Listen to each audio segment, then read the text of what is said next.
ஏன்னா இது வந்து எனக்கு முதல் படம் மாதிரி தான் இருந்தது. நான் 5வது படம் எனக்கு. ஸ்டில் ஒரு பீரியட் ஃபிலிம் பண்ணுறோம் அப்படின்றதால எனக்கு வந்து இது எல்லாமே புதுசு. நம்ம கற்பனையில் தான் இது எல்லாமே இருந்தது. புத்தகத்தில் படித்தேன், அந்த புத்தகத்தில். அப்புறம் நான் அவரை பற்றி நிறைய ரிசர்ச் பண்ணேன். நான் சொல்கிறேன் இந்த படம் பண்ணுறதுக்கு காரணம் நான் தான் சொல்கிறேன். பட் இப்படி இவங்களோட மேன் பவர் என் கூட சப்போர்ட்டிவாக இல்லைன்னா நான் என்ன தான் பேப்பரில் கொண்டு வந்தாலும் அதை இவங்க வந்து சேர்த்தா இங்கே நிப்பாட்ட வேண்டிய இன்னும் டிபார்ட்மெண்ட் அசிஸ்டன்ஸ் இருக்காங்க, ஃபோட்டோஃபில் டீம் இருக்காங்க, கிரியேட் டிபார்ட்மெண்ட் டீம் இருக்காங்க. இவங்கெல்லாம் என் கூட முதல் படத்துலேருந்து வேலை செய்கிறாங்க.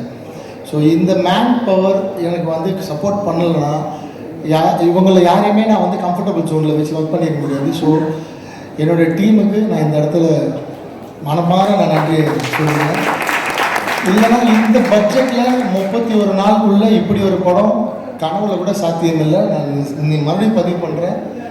நான் எவ்வளோ ப்ரெஷருக்குள்ளே போயிருக்கேன் இந்த படத்தில் அப்படின்றது எனக்கு தெரியும். ஷூட் பண்ணுறப்ப ஸ்டில் எனக்கு இதில் வந்து பேர் கிடைக்கும் போது அடுத்த படம் பண்ண போகிறேன். அடுத்த படம் இருக்கலாம், இல்லாமல் இருக்கலாம், அதெல்லாம் அப்புறம். பட் இதில் எனக்கு எவ்வளோ பெரிய பேர் கிடைக்கும் போது, இந்த ட்ரெயிலரில் எனக்கு எவ்வளோ பெரிய பேர் கிடைச்சிருக்கு, எம்கோனில் எவ்வளோ பெரிய பேர் கிடைச்சிருக்கு எனக்கு தெரியும். பட் எதுவுமே இல்லாமல் இவ்வளோ உழைப்பு போட்டாங்க. அதுக்காக அங்கீகாரம், அதுக்காக நன்றி. இதுக்கப்புறம் ஸ்டார்ட் பண்ணுறேன். எங்கே ஸ்டார்ட் பண்ணுறது தெரியல. இவ்வளோ பேர் இருக்காங்க, நான் யாரை பற்றி பேசுகிறது, யாரை விடுவேன், எதுவுமே தெரியல. சொல்லிடுறேன். இருந்தாலும் எப்போவுமே ரிச்சர்ட் சார் அவர்கிட்ட தான் ஸ்டார்ட் பண்ணுவேன். அவர் இல்லைன்னா திரௌபதி 2 கண்டிப்பாக ஒர்க் ஆகிருக்காது. ஏன்னா முதல்ல இப்படி ஒரு படம் பண்ணணும், இவ்வளோ பெரிய விஷயத்த பண்ண போகிறோம். களத்தில் போய் எங்கெங்கே போய் லொக்கேஷன் தேட போகிறோம், யார்கிட்ட போய் நிற்க போகிறோம், எதுவுமே தெரியாது. அவர்கிட்ட போய் சொன்னேன், சார் இப்படி ஒரு விஷயம் இருக்குது, நம்ம பண்ணலாம், அது வந்து திரௌபதி 2 மாறும். ஆனால் நீங்கள் வந்து எப்படி இதுக்கு சப்போர்ட் பண்ண போகிறீங்கன்னு தெரியல சார். அவ்வளோ மனித உழைப்பு இதுக்கு வந்து தேவைப்படும். நமக்கு நீங்கள் நானும் சேர்ந்தால் நமக்குன்னு ஒரு பட்ஜெட் இவ்வளோ தான் சார் நம்மளோட வெயிட், அதை தான் நம்ம தூக்க முடியும். அதுக்கு மேலே வெயிட்டை நம்ம தூக்கினா 2 பேருக்குமே எலும்பு முறிவு ஏற்படும். அவ்வளோ சுமை தூக்க முடியாது எங்களால். அப்போ இந்த பட்ஜெட்டுக்குள்ளே நம்ம இவ்வளோ பெரிய படம் எப்படி சார் பண்ணலான்னு கேட்டோன்னே அவர் கண்ணை மூடின்னு சொல்லிட்டாரு. எனக்கு நம்ம திரௌபதி பண்ணப்போ நான் அவருக்கு சம்பளம் கொடுக்கல, படம் முடிஞ்சதுக்கப்புறம் தான் கொடுத்தேன். இதுலேயும் சொல்லிட்டார், வழக்கம் போல் நான் சம்பளம் வேணாம், நீங்களும் அதே மாதிரி இப்போ ப்ரொடியூசர்கிட்ட சொல்லிட்டு ஒரு ப்ரொடியூசரை பிடிச்சிட்டு வாங்க, ஃபஸ்ட்டு நம்ம வந்து ஷூட் போயிடலாம் அப்படின்னு சொல்லிட்டாரு. அந்த வார்த்தை தான் இந்த படம் ஆரம்பிக்கிறதுக்கு முதல் புள்ளி. அதை இப்போ வரைக்கும் சொல்கிறேன். அவர் இன்னும் ₹1 சம்பளம் வாங்கலை இந்த படத்தில். அவ்வளோ பெரிய சப்போர்ட் வந்து பண்ணி கொடுத்துருக்காரு. நான் சொன்னேன், சார் இன்ஜுரிலாம் ஆகும், ஃப்ராக்சர்லாம் ஆகும் சார், ஆனால் அவ்வளோ கஷ்டப்பட வேண்டியது இருக்குது சார், முடி வளர்க்கணும், நீங்கள் வேறு எங்கேயும் போய் நடிக்க முடியாதுன்னு சொன்னேன். அது எல்லாத்தையும் பொறுத்துக்கிட்டு கிட்டத்தட்ட 1 வருஷமாக அந்த முடியை வளர்த்து மலேசியா போய் சிலாத் கலையை கற்றுக்கிட்டு 3-4 மாதம் குதிரை பயிற்சி எடுத்து இந்த படத்தை வந்து அதில் கத்தி சண்டைலாம் அவர் வந்து ப்ராக்டிஸ் பண்ணி அவ்வளோ பெரிய டெடிகேட்டிவ் ஒரு ஆர்டிஸ்ட். அவர் தமிழ் சினிமாவில் நல்ல இயக்குநர்கள் என் மேலே இருக்கிற ஏதோ ஒரு தனிப்பட்ட ஏதாவது என் மேலே ஒரு கோபம் அதெல்லாம் இல்லாமல் ரிச்சர்ட் சாரை நீங்கள் வந்து நல்ல படங்களில் கேஸ்ட் பண்ணணும். இந்த மாதிரி ஒரு ஹீரோ நிச்சயமாக கிடைக்க மாட்டார். அவ்வளோ டவுன் டு எர்த் அண்ட் அவ்வளோ ஆக்டிவான ஒரு ஹீரோ. 16 hours ஒரு நாளைக்கு ஒர்க் பண்ணுறதுக்கு இன்றைக்கி எத்தனை ஹீரோ இருக்காங்க தெரியல, அவர் இருக்கார் ரெடியாக. ஸோ 2வது ப்ரொடியூசர் சார். அவர் இல்லைனாலும் இந்த படம் வந்து வாய்ப்பு இல்லை. ஏன்னா நாங்கள் 2 பேர் சேர்ந்து ஒரு பீரியட் ஃபிலிம் பண்ணுறோன்னு நான் கிட்டத்தட்ட ஒரு 6-7 ப்ரொடியூசர்கிட்ட சொல்லியிருக்கேன். எல்லாருமே வந்து என்ன சொல்லுவாங்கன்னா, சரி பண்ணலாம், ஆனால் ஹீரோ மட்டும் மாற்றிக்கலாமா அப்படின்னா, சார் நாங்கள் 2 பேர் சேர்ந்தால் தான் இந்த படம், இல்லைனா எனக்கு செட் ஆகாது சார், நான் திரௌபதி 2 இது வந்து பண்ண போகிறேன். ஏன்னா அந்த படத்தில் ஒரு கனெக்டோடு தான் இந்த படம் வந்து சேரும். அவங்க இருந்தால் தான் பண்ண முடியும். நான் ப்ரொடியூசர் சில அவாய்ட் பண்ணியிருக்கேன். அப்புறம் ஒரு நாள் எனக்கு ப்ரொடியூசர் சைட்லேருந்து ஒரு கால் வந்தது, இவங்க புது படம் பண்ணுறாங்க, உங்ககிட்ட ஏதாவது உங்களை பார்க்கணும்னு நினைக்கிறாங்கன்னா போய் சார் ஆஃபீஸில் பார்த்தேன். சாருக்கு ஒரு ஆசை இருந்தது என் கூட படம் பண்ணணுன்னா. அவர் ஒரு லைன் சொன்னார், இந்த மாதிரி ஒரு லைன் இருக்குது சார், நீங்கள் டேரக்ட் பண்ணி தருவீங்களா அப்படின்னு கேட்டார். அப்போ சொன்னேன், இல்லை சார், நாங்கள் ஆல்ரெடி ஒரு ஸ்கிரிப்டை பண்ணி 1 வருஷமாக ஒர்க் பண்ணி ஸ்க்ரீன் ப்ளே பண்ணி ப்ரீ ப்ரொடக்ஷன் வரைக்கும் முடிச்சுட்டு சார், நான் ஸ்கிரிப்ட் வேணால் தரேன் அப்படி சொன்னேன். சரி எனக்கு அந்த கதை சொல்லுவீங்களான்னு கேட்டார். ஏன்னா அவர் ஃபஸ்ட்டு படம் ப்ரொடியூசர்ன்றதால யூஸ்வலாக 4 படம் டேரக்ட் பண்ணிட்டா கதையெல்லாம் சொல்ல மாட்டாங்க. என்னை கேட்டார், கதை சொல்லுவீங்களானே. சார் நான் இப்போயே சொல்கிறேன்னு கதை கேட்டார். நான் ஃபுல் கதை சொன்னேன். 3வது நாள் அட்வான்ஸ் கொடுத்தாரு ஃபஸ்ட் காப்பியில் படம் பண்ணுறதுக்கு. என்னால் நம்பவே முடியல, யாராவது ஸ்கூஃப் பண்ணுறாங்களா இல்லை ஏமாத்துறாங்களா அப்படின்னு. நிஜமாலே கதை கேட்டால் 3வது நாள் இந்த படத்தை எனக்கு கமிட் பண்ணிட்டாரு. அங்கே ஆரம்பிச்சது நான் சொன்ன வார்த்தையை அவர்கிட்ட காப்பாற்றுறேன். என்னென்னா நான் சொன்ன பட்ஜெட்டில் முடிக்க முடியல, கொஞ்சம் பட்ஜெட் எக்ஸ்டெண்ட் ஆகிடுச்சு. அதுக்கு நான் சார்கிட்ட இங்கே மன்னிப்பு கேட்டுக்கிறேன்.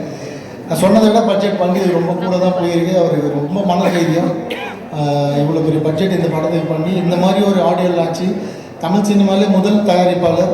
தொடர்ந்து 2 நாட்கள் தினத்தந்தி பேப்பரில் முழு விளம்பரம் கொடுத்தாரு. அது வந்து அதனால தான் அவர் ரொம்ப எமோஷன் ஆகிட்டார். அதை வந்து பத்திரிகையாளர் அவர் ஃபஸ்ட் டைம்ன்றதால நிச்சயமாக இதெல்லாமே புரிஞ்சுப்பார். அதை ரொம்ப பெரிய விஷயமாகாமல் எடுத்துக்கோங்க. ஏனாலும் தினத்தந்தி பத்திரிகை மனமாற நன்றி சொல்லிக்கிறேன். அவ்வளோ பெரிய கவரேஜ் 2 நாளில் அதை பற்றி எல்லாருமே பேசினாங்க. இண்டஸ்ட்ரியில் ரொம்ப பெருசாக பேசினாங்க. ஸோ தயாரிப்பாளருக்கு இந்த இடத்துல மனமார்ந்த நன்றிகள். அவரோட குடும்பத்திலும் ரொம்ப மனமார்ந்த நன்றிகள். அவங்களும் ஒரு பெரிய சப்போர்ட் சாருக்கு, அவங்க மிஸ்ஸஸும் அவங்களும் ஷூட்டிங் ஸ்பாட்டுக்கு வந்து எதுக்கு இவ்வளோ செலவெல்லாம் பண்ணுறீங்க அப்படிலாம் கேட்காம அவங்களும் இந்த படத்தை ரசித்து ஷூட்டிங் ஸ்பாட்டில் பார்த்தாங்க. ஸோ தயாரிப்பாளருக்கும் மிகப்பெரிய நன்றி. அவரோட டீம் அவ்வளோ நல்ல டீம். அவங்கெல்லாம் சேர்ந்து உழைச்சி தான் சார் இந்த படம் பண்ணார். ஸோ இந்த நேரத்தில் அவங்க டீம் இருக்காங்க. நான் அவங்களுக்கும் இந்த நன்றியை சொல்லிக்கிறேன்.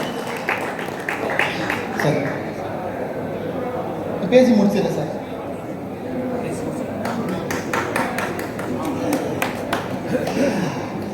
அடுத்து இதுக்கப்புறம் என் கூட ஒர்க் பண்ணுற டீம் எப்போவுமே ஒர்க் பண்ணுற டீம் தான். புதுசாக யாரும் இல்லை, அதே டீம் தான் இருக்காங்க. அண்டு ஹீரோ அப்படி தான் இருக்கார். ப்ரொடியூசரும் கிடைச்சிட்டாரு. ஸோ முக்கியமான ஒரு கேரக்டர் இருக்குது படத்தில். யாருன்னா கேமராமேன். என்னென்னா நான் ரொம்ப ராவாக ரொம்ப டார்க்காக படம் எடுக்கிற டேரக்டர். ஸோ எனக்கு இந்த படம் வந்து அப்படி ப்ரெசென்ட் பண்ண விருப்பம் இல்லை. ஏன்னா யூஸ்வலாக பீரியட் ஃபிலிம்னால் அப்படி தான் இருக்கும். பட் நான் கொஞ்சம் இந்த படத்தை வந்து கலர்ஃபுல்லாக பண்ணணும் அப்படின்னு ஆசைப்பட்டேன். ஹர்காரான ஒரு படம் நான் பார்த்தேன். ஆனால் அந்த பீரியட் ஃபிலிம் வந்து ரொம்ப பட்ஜெட்டில் அவ்வளோ குவாலிட்டியாக பண்ணியிருந்தார். ஸோ அவர் யூஎஸில் இருந்தார். அப்போ சார் நாராயணன் சார் இருக்கார். அவர்கிட்ட தான் நம்பரை தேடி கண்டுபிடிச்சி சொல்லி வாங்கி ஃபோனில் தான் பேசினேன். நான் நேர்லேயே பார்க்காம கமிட் பண்ணேன் கேமராமேனு. நான் ஃபோன்லேயே பேசி அவர் கேரக்டர் எனக்கு புரிச்சு நேர்லேயே பார்க்கல. ஷூட்டுக்கு ஒரு மாதத்துக்கு முன்னாடி தான் சார் வந்து இந்த குரூவில் ஜாயின் பண்ணார். அப்போ தான் அவர் முதல் பார்க்குறேன். வரத்துக்கு முன்னாடியே அட்வான்ஸ் போட்டேன். கேமராமேனை பார்க்காமலே இந்த படத்துக்கு வந்து அட்வான்ஸ் போட்ட நட்டி எனக்கு சிரிக்கிறாங்க. இதில் எப்போ சாத்தியம் நிஜமாக அப்படி தான் நடக்குது. ஆனால் அவர் வந்ததுக்கப்புறம் நாங்கள் வந்து இந்த லொக்கேஷன்ஸ் எல்லாம் தேடி அவர் அதிகெல்லாம் பேச மாட்டார். பட் அவ்வளோ ஜீனியஸ், அவ்வளோ நாலேஜ், அவ்வளோ ஸ்பீடு. நான் 31 நாளில் உழைச்சிடலாம். நான் வந்து கையில் காஸ்டியூம் இருக்குது, ஸ்கிரிப்ட் இருக்குது, ஆர்டிஸ்ட் இருக்காங்க. பட் அதை லைட் பண்ணணும், அந்த கன்சிஸ்டன்சி மெயின்டைன் பண்ணணும். அதில் ஒரு விஷயம் அவர் வந்து வாங்கணும். அவங்க ஒரு உழைப்பு கிடைச்சது தான் அந்த அப்ளாஸ். ஸோ கேமராமேன் சாருக்கு அவ்வளோ பெரிய நன்றிகள் இந்த இடத்துல. அதுக்கு ஈக்குவலான